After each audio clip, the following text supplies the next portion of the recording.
Do you think, especially with the drought issue that Iran is dealing with, and Maduro basically being told, pretty much being told by the president to get out, are we possibly on the verge of looking at regime change in both countries? Well, look, at the end of the day, we're Maduro, and his problem basically is that this is a guy, if you wanted to make a deal with him, I don't know how you do. He's broken every deal he's ever made. Now, that doesn't mean you shouldn't try. If you can work out a way that, you can bring stability to the hemisphere, you can make Venezuela help be a country that isn't the base for Iranian influence against and activities against the United States.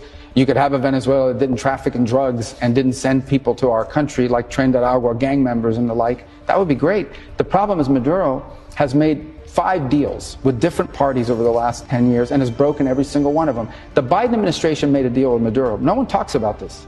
He made a deal with Maduro. Here was the deal. Maduro asked that his nephews, convicted drug traffickers, be released from U.S. prisons. He asked that his chief money launderer, his money man, his bag man, be released from U.S. custody before he stood trial. In exchange, he promised to hold free and fair elections.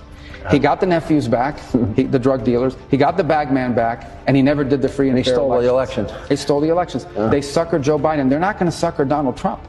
And so that's really the fundamental problem we have here. I think the president is a unique figure in modern American history. He's prepared to sit down and meet and talk to anybody.